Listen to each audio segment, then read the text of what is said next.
ಬೇಜಾರಾಗ್ತಿದೆ, ಒಂದು ಕತೆ ಹೇಳ್ತೀರಾ? ಸರಿ ಕಂದ, ಹೇಳ್ತೀನಿ ಕೇಳಿಸ್ಕೊ. The fox and the crow. ನಿನಗೆ ಆ ಕಥೆಯನ್ನು ಹೇಳ್ತೀನಿ ಇವತ್ತು ನಾನು, ಸರಿನಾ? ಒಂದೂರಿನಲ್ಲಿ ಒಂದು ಕಾಗೆ ಇತ್ತು. ಅದಕ್ಕೆ ತುಂಬಾ ಹಸಿವಾಗಿತ್ತು.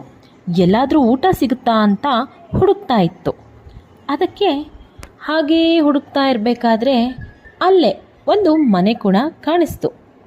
ಅಲ್ಲಿ ಕಿಟಕಿ ಹತ್ರ ಒಂದು ಪಾತ್ರೆಯಲ್ಲಿ ರೊಟ್ಟಿ ತುಂಬಿದ ಪಾತ್ರೆ ಕಾಣಿಸ್ತು.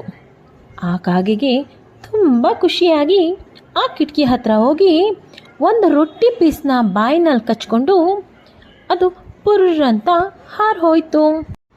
ಅದು ಒಂದು ಮರದ ಕೊಂಬೆ ಮೇಲೆ ಕೂತ್ಕೊಳ್ತು. ಆ ಸಮಯದಲ್ಲೇ ಅಲ್ಲಿ ಒಂದು ನರಿ ಹೋಗ್ತಾ ಇತ್ತು. ಆ ನರಿಗೂ ಕೂಡ ಹೊಟ್ಟೆ ಹಸಿದಿತ್ತು. ಆಗ ಅದು ಮರದ ಮೇಲೆ ರೊಟ್ಟಿ ಚೂರನ್ನು ಹಿಡ್ಕೊಂಡಿರೋ ಕಾಗೆ ಕಾಣಿಸ್ತು. ಆ ನರಿಗೆ ಆ ಕ್ಷಣಕ್ಕೆ ಒಂದು ಉಪಾಯ ಹೊಳಿತು.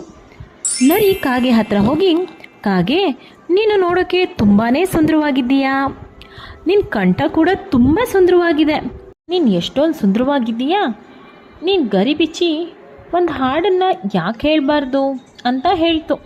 ಆಗ ಕಾಗೆ ತುಂಬ ಖುಷಿಯಾಗಿ, ಹೌದಲ್ವಾ, ನಾನು ನೋಡೋಕ್ಕೆ ಎಷ್ಟು ಸುಂದರವಾಗಿದ್ದೀನಿ, ನಾನು ಯಾಕೆ ಟ್ರೈ ಮಾಡಬಾರ್ದು ಅಂತ ಕಾ ಕಾ ಕಾ ಅಂತ ಹಾಡೇ ಬಿಡ್ತು. ಆಗ ಬಾಯಲ್ಲಿ ಇರೋ ರೊಟ್ಟಿ ಚೂರು ಕೆಳಗೆ ಬಿತ್ತು.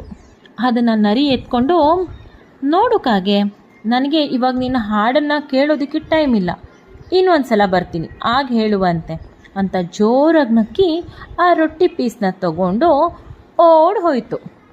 ಅದಕ್ಕೆ ಹೇಳೋದು, ನಾವು ಮೂರ್ಖರ ಥರ ಯಾರ ಮಾತನ್ನು ಸಲೀಸಾಗಿ ನಂಬಾರ್ದು ಅಂತ. ಅರ್ಥ ಆಯ್ತಾ ಕಂದ? ಆಯ್ತು ಅಮ್ಮ.